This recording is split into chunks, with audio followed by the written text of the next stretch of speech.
Welcome to Live, Life-Inspired Views for Every Day. My name is Chris Meyer, and I'm a curious soul.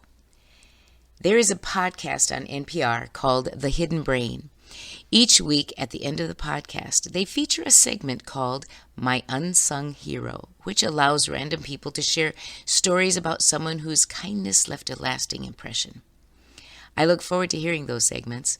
They all represent someone doing good just because. It is really inspiring to hear the advice, the help, the risk that people have taken for those in their world or complete strangers.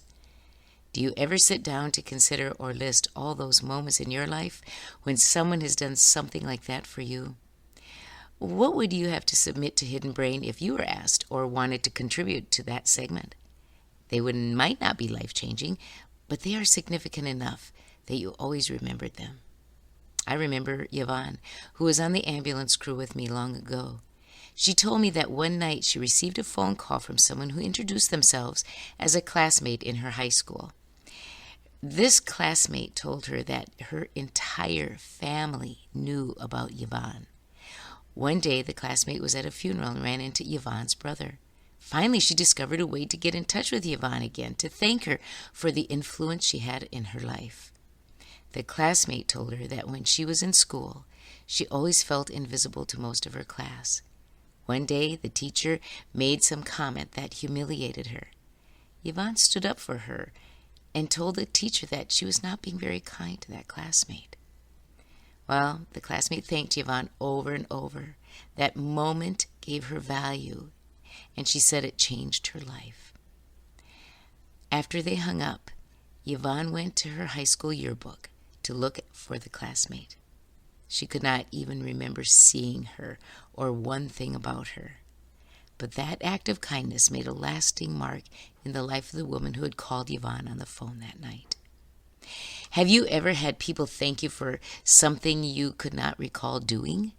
I have often felt bad for not remembering those precious moments that meant so much to the person telling what happened and the impact it left.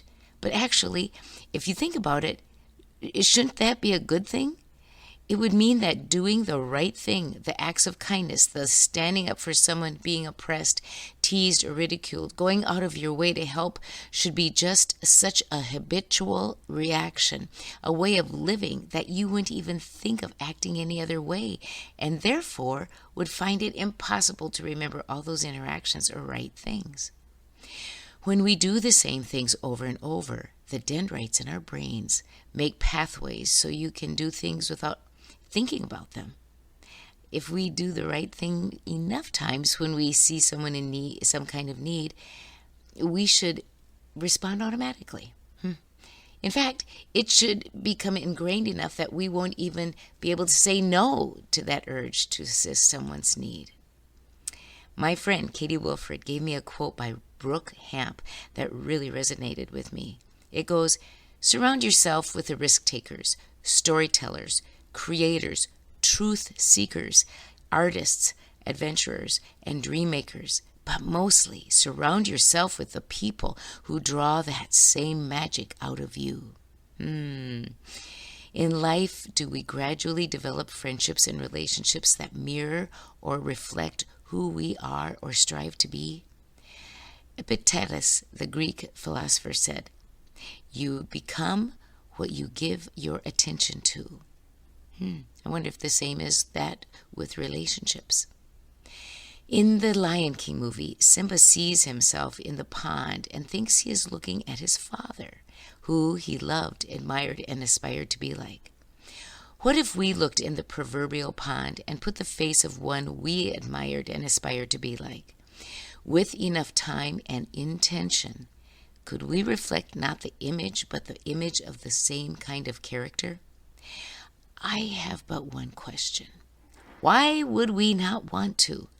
It doesn't mean you copy and try to be something you're not. It means we try to emulate the very thing we love and respect in someone we admire, so we too can live that quality kind of life, only to pass it on to someone who desires to walk in our reflection. Isn't that what life is all about? Doing good, reflecting good, loving good. This week, on your bathroom mirror, write what Anne Frank said. do good, then do it again. Join me next Monday for Live, Life-Inspired Views for Every Day. I am Chris Meyer, and I'm a curious soul.